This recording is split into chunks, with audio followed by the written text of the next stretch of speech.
বন্ধুরা,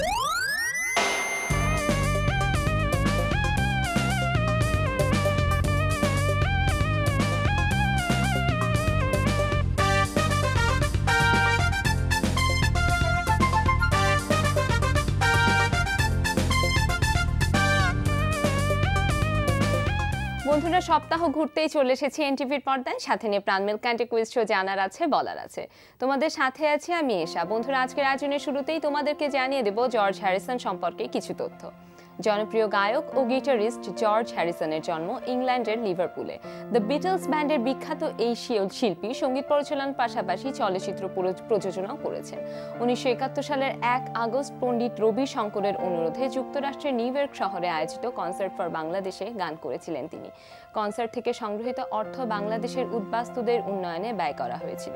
দ্য বিটলসের উল্লেখযোগ্য গানগুলোর মধ্যে রয়েছে if I needed someone, here comes the sun, something, taxman ইত্যাদি। বন্ধুরা, আজকে আমাদের মাঝে উপস্থিত আছেন অভিনেতা আরএফ সৈয়দ। চলো তার সঙ্গে কথা বলি।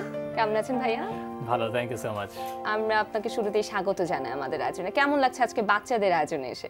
চমৎকার, খুবই ভালো, থ্যাংক ইউ। আমরা খুব আনন্দিত আপনাকে আমাদের মাঝে পেয়েছি। তো সম্প্রতি তো একটা ফিল্মের কাজ শেষ করলেন, অনিল বাগচির একদিন, যেটা রিলিজ পাওয়ার আগে আমরা অনেক ভূয়সী প্রশংসা শুনছি সবার মুখে। তো এখন কি কি প্রজেক্ট নিয়ে ব্যস্ত? এখন কিছু কথা চলছে, বাট যতক্ষণ পর্যন্ত ফাইনাল না হয় আমারও কথা বলা উচিত নয়। বাট আরো দুটো ছবির কথা মোটামুটি চলছে, এখন দেখা যাক কি হয়। এবং এখন পুরো ফোকাস হচ্ছে অনিল বাগচির একদিন নিয়ে। সো ওটা যতদিন রিলিজ না হচ্ছে এবং রিলিজের দৌড়াদৌড়ি, ব্যস্ততা, প্রমোশন, সেসব কাজে জড়িত আছি। সো এখন টেনশন বলতে গেলে একটার উপরই, অনিল বাগচি। আচ্ছা। তো ভাই, আপনার তো প্রথম ফিচার ফিল্ম এটা, তো প্রথম চলচ্চিত্র এবং মোর্শেদুল ইসলামের মতো এত গুণী একজন নির্মাতার সাথে কাজ, তো অনুভূতিটা কেমন ছিল? মানে স্পিচলেস। আমি এটা শব্দে হয়তো ব্যাখ্যা করা খুবই ডিফিকাল্ট। মানে হুমায়ুন আহমেদের লিখিত একটা সুন্দর একটা উপন্যাস, মুক্তিযুদ্ধ ভিত্তিক একটা ছবি, মর্মস্পর্শী একটি গল্প ডেফিনেটলি। এবং মুক্তিযুদ্ধ বলতে আমরা সাধারণত মানে ছোট বন্ধুদের বা আমাদের ইয়াং জেনারেশন যারা আছে তাদেরকেও আমি হয়তো একটু জানাতে চাই যে মুক্তিযুদ্ধ বলতে গেলে আমরা ভাবি সিনেমা হবে হয়তো মানে মারামারি, খুব অ্যাকশন, লাউড, ফিজিক্যাল অ্যাবিউজ, যেটাই হোক। কিন্তু এই ছবিটা হচ্ছে, আমি বারবার বলি যে এটা হচ্ছে লিস্ট ভায়োলেন্ট ওয়ার ফিল্ম। মানে যুদ্ধের ছবি বটেই, আমাদের গর্বের মুক্তিযুদ্ধের ছবি, কিন্তু পুরোপুরি একটা অন্য রকমের একটা মানে মানসিকতা নিয়ে, বহুমাত্রিক অনেকগুলো দিক আছে, তারই একটা দিক আমরা তুলে ধরার চেষ্টা করেছি। এবং অনিল বাগচির ক্যারেক্টারটা এত চমৎকার, মোর্শেদুল স্যারের ডিরেকশনে পুরো ফিচার ফিল্মে কাজ করা একটা বড় পাওয়া। বেঙ্গলের প্রোডাকশন, অবভিয়াসলি সবকিছু মিলিয়ে অ্যামেজিং এক্সপেরিয়েন্স। আচ্ছা, তো প্রথম চলচ্চিত্রে এত সুন্দর একটি প্রোডাকশনে কাজ করার সুযোগ, তো এই সুযোগটা কিভাবে হলো? আমি অ্যাকচুয়ালি একটা শর্ট ফিল্মে কাজ করেছিলাম। বলে না যে বেবি স্টেপস, আমরা হয়তো অনেক সময় ভাবি যে একেবারে মানে কিছু একটা বড় প্রথমে ব্রেক পাওয়া, বড় একটা ব্রেক পাবো বা সবাইকে একদম চমক দেখিয়ে দিব। আমার কাছে I believe in small baby steps. So সেদিক থেকে একটা শর্ট ফিল্মে কাজ করেছিলাম 2010-এ, যেটা প্রায় 7-8টা ইন্টারন্যাশনাল ফিল্ম ফেস্টিভ্যালে গেছে অলরেডি। এবং বাংলাদেশে একটা ইন্ডাস্ট্রি শোকেস হয়েছিল আর্লি 2010-এ রাশিয়ান কালচারাল সেন্টারে। সো ওখানে ফিল্ম স্টার জল স্যার ছিলেন, আবু সাইদ স্যার ছিলেন, এবং মোর্শেদুল ইসলাম ছিলেন আমাদের চিফ গেস্ট। সো স্যার ওটা দেখে, আই গেস উনি তখন, হি ওয়াজ ভেরি কাইন্ড, আমাকে তখন আমার অভিনয়ের উনি প্রশংসা করেছিলেন। এবং তখন থেকে পরিচয়, মাঝখানে যদি ওইভাবে তো মানে রেগুলার কথাবার্তা হয়নি, কদাচিৎ কখনো হয় হলো, বাট প্রায় 3 বছর পরে উনি আমাকে লেট 2013-এ একদিন ফোন করে বললেন যে একটা প্রজেক্ট নিয়ে ভাবছি, আসো। সো তারপর যাওয়াতেই তো আমাকে বইটা দিলেন, গল্পটা পড়লাম, তারপর তো নো লুকিং ব্যাক। আপনি কি যখন আপনাকে প্রস্তাবটা দেয়া হয় চলচ্চিত্রে, আপনি কি প্রথমেই জেনেছিলেন যে নাম ভূমিকায় অভিনয়ের সুযোগ রয়েছে? সেটা আমার জানা ছিল না। আমি গল্পের বইটা যখন প্রথম পড়লাম, পরে আমি ভাবছিলাম যে স্যার আমাকে কোন ক্যারেক্টার নিয়ে হয়তো বা ভাবতে পারেন বা কোনটা আমি পেতে পারি। পরে ফোনে যখন কথা বললাম, উনি জিজ্ঞেস করতে ভাবে চাচ্ছিলাম না যে স্যার কোনটা, আগ্রহটাও ছিল, আগ্রহটাও ছিল জানার। সো উনি তারপর at one point in the conversation নিজে থেকেই বললেন যে অনিলের ক্যারেক্টারই ভাবছি, তোমার কি মনে হয়? তারপর এটা তার বলার কিছু নেই। আচ্ছা, তো 2010-এ আপনার শর্ট ফিল্মটা দেখা হয়েছিল এবং 2013-তে অনিল বাগচির একদিনের কাজ শুরু। তো এই যে 3 বছর, এই সময় আর কি ধরনের কাজ করেছেন? আমি টুকিটাকি মানে মঞ্চের সাথে জড়িত আছি, যেহেতু আমি আমেরিকায় ছিলাম। ওখানে অ্যাকচুয়ালি আমি কলম্বিয়া ইউনিভার্সিটি থেকে আন্ডারগ্র্যাডে ব্যাচেলর সায়েন্স করা আছে আমার, ইকোনমিক্স আর ইন্ডাস্ট্রিয়াল ইঞ্জিনিয়ারিং এ। তো তারপর ফাইন্যান্সে চাকরি করেছি, তারপর ওইসব করার পরে আই রিয়েলাইজ যে I need to get into an acting school. So আমি আমেরিকাতে নিউ ইয়র্কের Stella Adler studio of acting এবং নেইবারহুড প্লেহাউস থেকে অ্যাক্টিং কোর্সে টুকিটাকি মানে পুরোপুরি তো সবসময় সব কিছু শেখা হয়ে ওঠে না, যতটুকু সম্ভব কিছুটুকু হলেও শিখে এসেছি।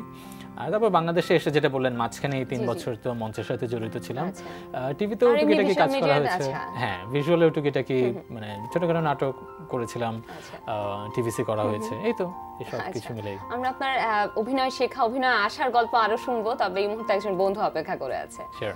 হ্যালো, আমি সিনথিয়া বলছি। কেমন আছো সিনথিয়া? জি ভালো। আপু তুমি কোন ক্লাসে পড়ছো? ক্লাস 10। ক্লাস 10 এ। ঠিক আছে সিনথিয়া, ঝটপট বলে দাও কোন বিভাগ থেকে প্রশ্ন করব? জানা অজানা। জানা অজানা, ঠিক আছে। জানা অজানা থেকে থাকছে সিনথিয়ার জন্য প্রথম প্রশ্ন, এবং প্রশ্নটি হচ্ছে সাঙ্গু নদীর উৎপত্তি স্থল কোনটি? ক আরাকান পাহাড়, খ লুসাই পাহাড়, গ সিকিমের পর্বত অঞ্চল।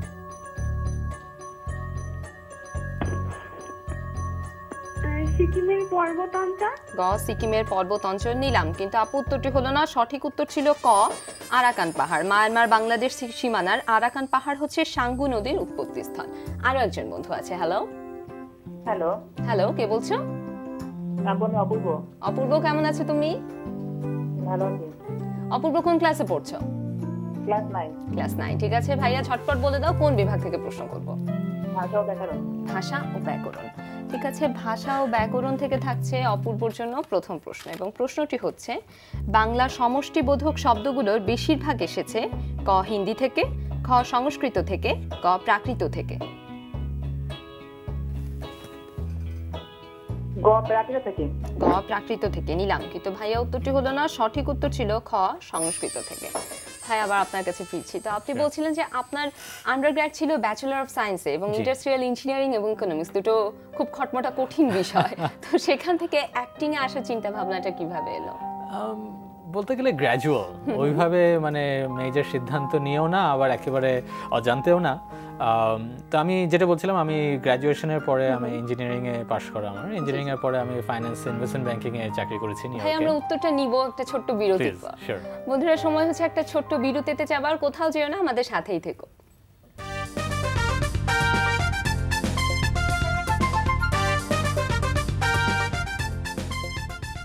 বন্ধুরা, ছোট্ট বিরতি শেষে আবারও চলে এসেছি এনটিভির পর্দায়, সাথে নিয়ে প্রাণ মিল্ক ক্যান্ডি কুইজ শো জানার আছে বলার আছে। তোমাদের সাথে আছি আমি এশা, এবং কথা হচ্ছিল আজকের অতিথি অভিনেতা আরেফ সৈয়দের সঙ্গে। ভাই আপনার সাথে কথা হচ্ছিল, এবং খুব মজার একটা কথাতে আমরা ব্রেকে চলে গেলাম। তো আপনি বলছিলেন যে আপনার আন্ডারগ্র্যাড ছিল হচ্ছে ইকোনমিক্স এবং ইন্ডাস্ট্রিয়াল ইঞ্জিনিয়ারিং এ, তো সেটার পরেই হঠাৎ করে আপনি একটু অ্যাক্টিং স্কুলে জয়েন করলেন ইউএসএ তেই। তো সেটা নিয়ে একটু বিস্তারিত জানতে চাই। শিওর।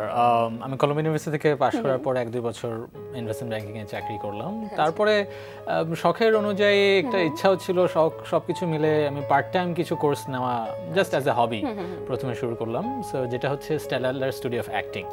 এটা বলতে গেলে নিউ ইয়র্কের মধ্যে, আমেরিকার মধ্যে টপ 3 স্কুলের একটা, তো মানে প্রাইভেট স্টুডিও।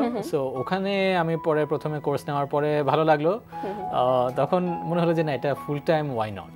আমি যেহেতু নিউ ইয়র্কের মতো জায়গায় আছি এবং অভিনয়ের সবসময় একটা দুর্বলতা ছিল, কিন্তু ছোটবেলা অ্যাটলিস্ট যেটা আমাদের হয়, মানে বড় হওয়ার সময় বাবা মারা সাধারণত আমাদের ওইভাবে বলে না যে বিদেশে যে অ্যাক্টিং শিখতে পারবে বা বড় হয়ে অভিনেতা হবো বা সিঙ্গার হবো। এটা যদি আমার মনে এখন চেঞ্জ হচ্ছে, which is a great sign, কিন্তু আমাদের এক্স্যাক্টলি 10-15-20 বছর আগে তো ওরকম অপরচুনিটি ছিল না।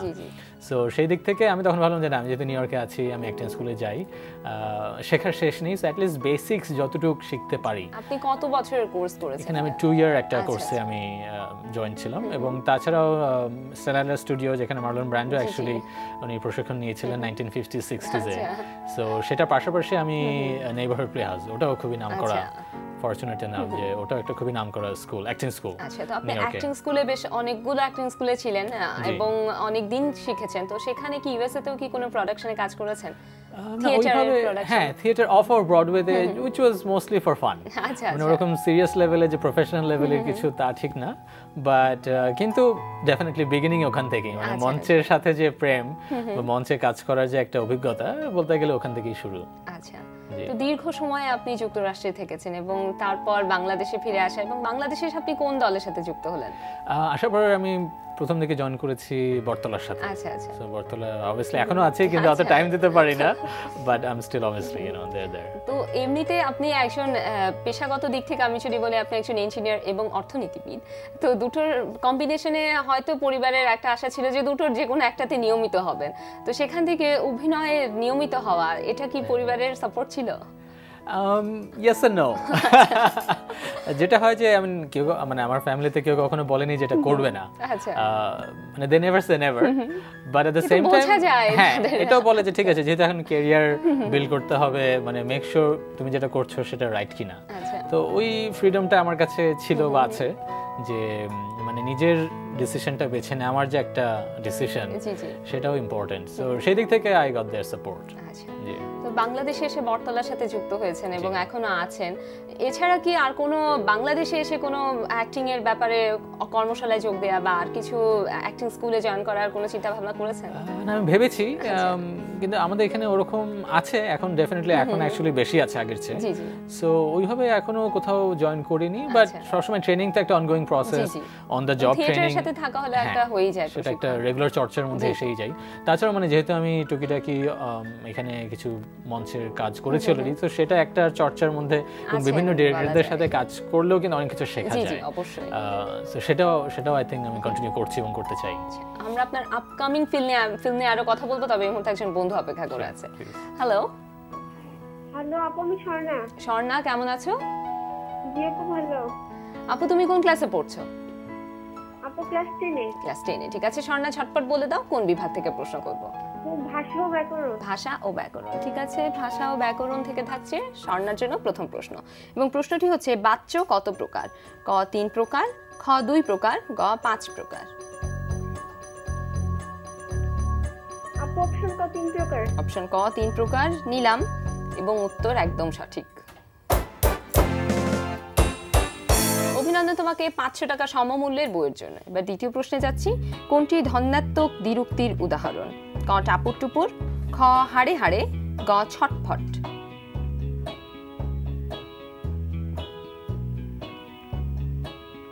দ্রুত বলতে হবে।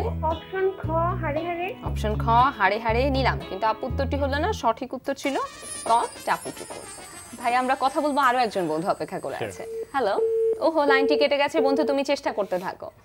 ভাই আবার আপনার কাছে ফিরছি। তো আমি বলছিলাম যে আপকামিং ফিল্ম নিয়ে অনেক প্রশ্ন আছে এখনো, তো আপনার অ্যাক্টিং এর গল্প তো অনেকখানি কিছু শুনলাম, কিভাবে অ্যাক্টিং এ আসা হয়েছে। তো এই অনিল বাগচির একদিন, আবার আসি এখানেই, তো অনিল বাগচির একদিনের আবহ যেটা, সেটা হচ্ছে মুক্তিযুদ্ধ, এবং মুক্তিযুদ্ধের উপর ভিত্তি করে চলচ্চিত্রটি হয়েছে। মুক্তিযুদ্ধের ব্যাপারে আমরা অনেক পড়েছি, আমরা চলচ্চিত্র দেখেছি অনেক, কিন্তু যখন চরিত্রটি ফুটিয়ে তুললেন, তো সেটার একটা আলাদা প্রিপারেশন তো ছিলই, তো সেটা কেমন ছিল? খুবই টাফ।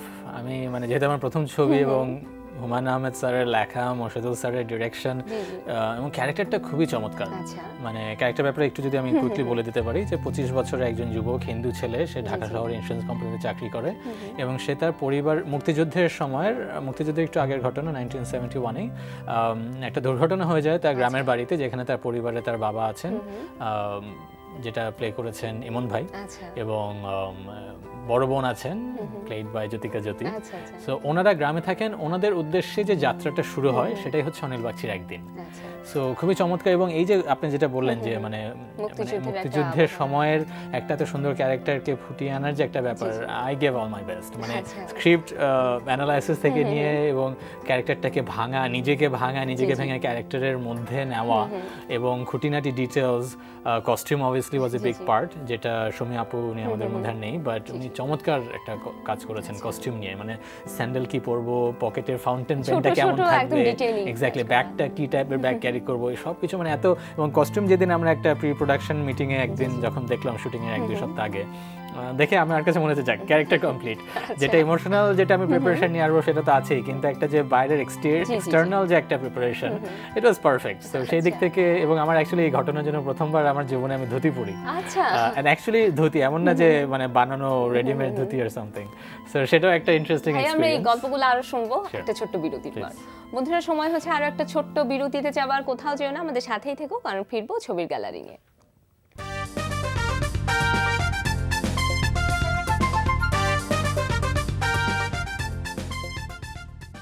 বন্ধুরা ছোট্ট বিরতি শেষে আবারও চলে এসেছি এনটিভির পর্দায়, সাথে নিয়ে প্রাণ মিল্ক ক্যান্ডি কুইজ শো জানার আছে বলার আছে। তোমাদের সাথে আছি আমি এশা এবং কথা হচ্ছিল আজকের অতিথি অভিনেতা আরেফ সৈয়দের সঙ্গে। আরো কথা বলবো, তবে এই মুহূর্তে একজন বন্ধু অপেক্ষা করে আছে ছবির গ্যালারি খেলার জন্য। হ্যালো। হ্যাঁ আপু, আমি ইমা। ইমা কেমন আছো? জি আপু ভালো। আপু তুমি কোন ক্লাসে পড়ছো? ক্লাস 9 এ। ক্লাস 9 এ। ঠিক আছে ইমা, তোমার জন্য থাকছে প্রথম প্রশ্ন। প্রশ্নটি হচ্ছে মার্কিন যুক্তরাষ্ট্রের এই সাবেক প্রেসিডেন্টের নাম কি? ক বেঞ্জামিন হ্যারিসন, খ মিলার্ড ফিলমোর, গ এন্ড্রু জনসন। দ্রুত বলতে হবে। আপু কোন? Benjamin Harrison. অপশন ক বেঞ্জামিন হ্যারিসন নিলাম, কিন্তু ইমা উত্তরটি হলো না, সঠিক উত্তর ছিল খ মিলার্ড ফিলমোর। আরো একজন বন্ধু আছে। হ্যালো। হ্যালো আপু, আমি নয়ন। নয়ন কেমন আছো নয়ন? ভালো আছি। ভাইয়া তুমি কোন ক্লাসে পড়ছো? ক্লাস 5। ক্লাস 5। ঠিক আছে নয়ন, বলে দাও কোন বিভাগ থেকে প্রশ্ন করব? জানা অজানা। জানা অজানা। ঠিক আছে, জানা অজানা থেকে থাকছে তোমার জন্য প্রথম প্রশ্ন। প্রশ্নটি হচ্ছে গণহত্যা ও গণকবর গ্রন্থের রচয়িতা কে? ক মুনতাসির মামুন, খ শওকত আলী, গ মোস্তফা হোসেন। নয়ন দ্রুত বলতে হবে। শওকত আলী। খ শওকত আলী। পাশ থেকে মনে হয় কেউ বলে দিল। যাই হোক বন্ধু, উত্তরটি হয়নি, সঠিক উত্তর ছিল গ মোস্তফা হোসেন। ভাই আবার আপনার কাছে ফিরছি। তো আমরা বিরতির আগে আপনি বলছিলেন যে ক্যারেক্টারকে ফুটিয়ে তোলার জন্য ছোটখাটো অনেক কাজ করেছেন এবং ধুতি পরা এবং আরো অনেক রকম ঘটনা আছে। আমি অফেয়ারে কিছু শুনছিলাম আপনার কাছে, তো সেগুলো যদি বন্ধুদের সাথে একটু শেয়ার করতেন। শিওর। প্রিপারেশনের যেটা বলছিলাম, কস্টিউমের একটা হিউজ পার্ট এবং ক্যারেক্টারকে ভাঙা বোঝার সেটা তো আছেই, এবং আর মুক্তিযুদ্ধের আরও কিছু বই পড়া সেটাও খুব ইম্পর্টেন্ট। এবং আমি অ্যাকচুয়ালি যারা থ্যাঙ্কস টু ফেসবুক এমন কিছু সর্ট অফ মানে অচেনা কিছু লোকজন ফেসবুকের মাধ্যমে কানেকশন পরিচয় হয়েছে, যারা অ্যাকচুয়ালি বাংলাদেশে তখন ছিলেন হিন্দু পরিবার ৭১-এর সময় বা একটু আগে, তারা বিভিন্ন কারণে, যেটা এই ছবিতে যে ইস্যুগুলো উঠে আসে সে এক্স্যাক্টলি ওই কারণেই কিন্তু তারা বাংলাদেশ ছেড়ে কলকাতা বা ইন্ডিয়া চলে যান। সো তাদের যে তখনকার অনুভূতি সেটাও কিন্তু অ্যাকচুয়ালি একদম মানে রিয়েলিস্টিক, আমি রিসার্চ করে বা কথা বলে গল্প করে একটা অনুভূতি যে পাওয়ার, সেটাও মানে একটা আমার পার্ট অফ দ্য প্রিপারেশন ছিল। তারপরে গল্পটা এত চমৎকার, মানে হুমায়ুন আহমেদের লেখা, আমি শিওর আমাদের ছোট বন্ধুরা সবাই জানেন এবং বড়রা অবভিয়াসলি আরো জানি যে মানে অনেক সিরিয়াস মোমেন্টে উনি এত হাস্যকর কিছু একটা দুটো লাইন বলে দেয় যে পুরো সিচুয়েশন চেঞ্জ হয়ে যায় পুরো। তো ওইভাবে মানে ক্যারেক্টারটা এত ওয়েল ডিফাইন্ড বইয়ের মধ্যেই, সেটা তো আছেই। আর মজার গল্প বলতে গেলে সবসময় হরদমই কিছু না কিছু হচ্ছে। যদি আমি একটু ইউনিট থেকে মানে ক্যারেক্টারে থাকার জন্য আমার ক্যারেক্টারটা যদি একটু চুপচাপ ভীত প্রকৃতির ক্যারেক্টারে থাকার চেষ্টা করতাম এবং যতটুকু সম্ভব ওই ইউনিটের হইচই থেকে একটু দূরে ছিলাম আর কি। তো সেই কারণে বেশি মজা করতে পারিনি। বাট এছাড়াও আমাদের ইউনিটে কিছু মানে কয়েকজন বাচ্চা অভিনয় শিল্পী আছেন, খুবই চমৎকার ইন্টারেস্টিং কেমিস্ট্রি। আপনি স্ক্রিনে দেখলে হয়তো যখন অডিয়েন্স দেখবে বুঝবে। অবশ্যই আমরা অপেক্ষা করে আছি। আর তো খুব বেশি দিন নেই, 11 তারিখে রিলিজ পাচ্ছে। ডিসেম্বর 11-তে ইনশাআল্লাহ রিলিজ হবে বিজয় দিবস উপলক্ষে আমাদের ওই শুক্রবার ছাড়া। তো অনুভূতি কেমন? নিজের অভিনীত প্রথম চলচ্চিত্র মুক্তি পাচ্ছে, আর 2 সপ্তাহ হাতে নেই, কেমন লাগছে? মানে ইটস লাইক কি বলবো, মানে everything, you know, excitement, nervousness, anxiousness সবকিছুই। সো ইনশাআল্লাহ এখন জাস্ট ওটাই সবার কাছে রিকোয়েস্ট করা এবং ওয়েলকাম করা যে আপনারা প্লিজ সিনেমা হলে এসে ছবিটা দেখুন। অবশ্যই আমরা প্রত্যাশা করছি আমাদের দর্শকরা যেন দেখে, এত ভালো চলচ্চিত্র হচ্ছে, অবশ্যই সাপোর্ট করা উচিত। ডেফিনেটলি। ভাই আমরা আরো কথা বলবো, আরো একজন বন্ধু অপেক্ষা করে আছে। হ্যালো। ওহো, লাইনটি কেটে গেছে। বন্ধু তুমি চেষ্টা করতে থাকো। ভাইয়া আমরা আপনার সাথে কথা বলবো, আরো একজন বন্ধু আছে। হ্যালো। হ্যালো আমি নাতি। কেমন আছো বন্ধু? ভালো। আপু তুমি কোন ক্লাসে পড়ছো? আমি ক্লাস 5 এ। ক্লাস 5 এ। ঠিক আছে, ঝটপট বলে দাও কোন বিভাগ থেকে প্রশ্ন করব? খেলার মাঠ। খেলার মাঠ। ঠিক আছে, খেলার মাঠ থেকে থাকছে তোমার জন্য প্রথম প্রশ্ন এবং প্রশ্নটি হচ্ছে এখন পর্যন্ত বিপিএল এর সবচেয়ে বেশি রানের অধিকারী কোন খেলোয়াড়? ক ব্রাড হজ, খ ক্রিস গেইল, গ সাকিব আল হাসান। গ সাকিব আল হাসান নিলাম, কিন্তু ভাইয়া উত্তরটি হলো না, সঠিক উত্তর ছিল ক ব্রাড হজ। তিনি 23 ম্যাচ খেলে 756 রান করেন। ভাই আপনার কাছে ফিরছি।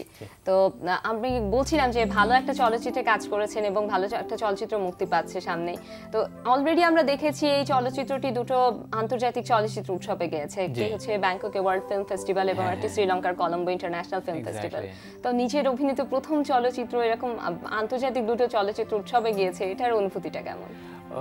খুবই মানে খুবই ফরচুনেট, মানে খুব এটা বড় পাওয়া। এমনিতে আমরা মোর্শেদুল ইসলামের চলচ্চিত্র নিয়ে এরকম প্রত্যাশা করি। এক্স্যাক্টলি, এটা আপনার মোটামুটি মাশাআল্লাহ সব ছবি তো ওই লেভেলের হয় বলেই অলরেডি ফেস্টিভ্যালে যায়।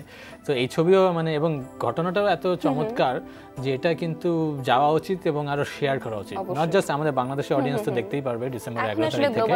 হ্যাঁ, কিন্তু গ্লোবালাইজেশনের যুগ এবং বাংলাদেশে এত সুন্দর একটা ঘটনা বাইরে নিয়ে যাওয়া কিন্তু একটা বড় পাওয়া। জি জি, তো সেটাও ডেফিনেটলি। এবং আমি ছবির মাধ্যমে মানে রাকাত ভাইয়ের সাথে কাজ করার একটা গোল্ডেন অপরচুনিটি পেয়েছি। গাজী রাকাত ভাই এবং ফারহানা মিঠু আপা, ওনাদের সাথে কাজ করার গেস্ট অ্যাপিয়ারেন্সে তো মিশা সওদাগর ছিলেন। তো অনুভূতি কেমন ছিল? ওনাদের কাছে নিশ্চয়ই অনেক কিছু শিখতে পেরেছেন। হ্যাঁ, তা তো অবশ্যই। মানে আমি ফারহানা মিঠু আপার কথা একটু বলি। উনি আই গেস বলা যেতে পারে ওই ক্যারেক্টারে উনি অনেক পান খেতে হয়। আচ্ছা আচ্ছা, বুঝছেন? সো শুটিং এর টাইমে উনি মানে কিভাবে যে পান খেয়ে গেছেন কয়েকদিন একটা না, এবং একটা পর্যায়ে আমাকে একটু খেতে হয়েছিল অন স্ক্রিন। আমি ওই 10 মিনিট খাওয়াতেই আমার একদম মুখ টুক জিভ টিপ পুরো আমি মানে 2 দিন আর কিছু কোনো মানে সেন্সেশন থাকে না। সো আমি তারপর রিয়েলাইজ করলাম যে প্রফেশনালিজম কাকে বলে। মানে উনি ওনার ক্যারেক্টারের জন্য অ্যাকচুয়ালি পান খেয়ে গেছেন, পানের বাটা টাটা নিয়ে একদম মানে ইন ক্যারেক্টার যেটা বলা যায়। সো এরকম টুকিটুকি অনেক শিখেছি। রাকাত ভাই তো অবভিয়াসলি বলার মানে উনি এত নামে দামে সবাই এক নামেই চেনেন, film maker and actor as well. So সেই দিক থেকে it was very lovely working with them. এবং আমি আমার যে প্রথম ছবি ওনারা কখনো আমাকে ওটা বুঝতে দেননি, এবং আশা করি আমিও তাদের সেই মানে কি বলবো স্নেহের জায়গাটা রাখতে পেরেছি। যে আমার দিক থেকে আমি আপ্রাণ চেষ্টা করেছি যতটুকু পারি একেবারে একদম। বাকিটা এখন দর্শকরা বলবে। এক্স্যাক্টলি। তো 13 তারিখে তো একটা প্রিমিয়ার শো হয়ে গেল। এটা আপনার নিজের অভিনীত প্রথম চলচ্চিত্র বড় পর্দায় প্রথমবারের মতো দেখা সেদিন। তো কেমন ছিল অনুভূতিটা? এগেন আমি মানে স্পিচলেস। আমি ওই শব্দটাই বারবার ইউজ করতে হচ্ছে বিকজ প্রথম ছবি তো সবকিছুই মনে হয়েছে যে আরে এটা তো যখন শুটিং শুরু করলাম তখন মনে হচ্ছে এটা পারবো কিনা, হবে কিনা। শুটিং হয়ে গেল, যখন ডাবিং এ গেলাম মনে হলো আরে অ্যাক্টিং এর চেয়ে তো ডাবিং আরো কষ্টের। মানে একদম একটা বন্ধ রুমের মধ্যে আপনাকে ওই ইমোশনটা টাইমের মধ্যে আনা খুব একটা চ্যালেঞ্জিং পার্ট। সো ওটা যখন হয়ে গেল, তারপরে যে প্রমোশনের টাইমে এখন মনে হচ্ছে এটাও খুবই চ্যালেঞ্জিং একটা এক্সপিরিয়েন্স। তো সেগুলো ডেফিনেটলি নতুন অভিজ্ঞতা। তো সেটা having said that I think আমাদের প্রিমিয়ারে নভেম্বরের 13 তারিখে যেটা হলো একটা প্রাইভেট প্রিমিয়ার হয়েছিল হুমায়ুন আহমেদ স্যারের জন্মদিন উপলক্ষে। সো সেখানেও মানে খুবই মানে স্ক্রিনিং এর আগে তো একটা নার্ভাসনেস থাকেই, এবং স্ক্রিনিং এর পরে গণ্যমান্য যারা ছিলেন গুণী অডিয়েন্স এবং অডিয়েন্সের অনেকেই এসে যেভাবে আমাকে স্নেহ করেছেন, আদর করেছেন, এটা একটা সত্যি বড় পাওয়া। আমি মানে এটা ভাষায় আমি প্রকাশ করতে পারবো না। অনেকে এসে মাথায় হাত বুলিয়ে দিয়েছেন, অনেকে বলেছেন অভিনয় খুবই সুন্দর হয়েছে, মানে 71-এর এক্স্যাক্টলি যে কোনো বাড়াবাড়ি কিছু করনি, একদম রিয়েলিস্টিক যেটা মনে হচ্ছে ঠিক সেই সময়কার সেই একটা ক্যারেক্টার দেখলাম। এবং যেটা বেশিরভাগ অডিয়েন্স আমাদেরকে বলছি ভাইয়া যে আপনার এই কাজটি অনেক ভালো হয়েছে আশা করছি, এবং আমরা অপেক্ষা করে আছি খুব তাড়াতাড়ি দেখার জন্য। অনেক ধন্যবাদ ভাইয়া সময় দেওয়ার জন্য। আপনার জন্য রইল অনেক শুভকামনা। Thank you so much. এনটিভিকে আপনাকে ধন্যবাদ। বন্ধুরা, দেখতে দেখতে আয়োজনের একদম শেষ প্রান্তে চলে এসেছি। বিশ্বের যে কোনো প্রান্ত থেকে যে কোনো সময় এনটিভিতে সম্প্রচারিত সংবাদ অন্যান্য সকল অনুষ্ঠান উপভোগের জন্য লগ ইন করো আমাদের পূর্ণাঙ্গ ওয়েব পোর্টাল www.ntvbd.com। সবাই ভালো থেকো, সুস্থ থেকো, এনটিভির সাথেই থেকো।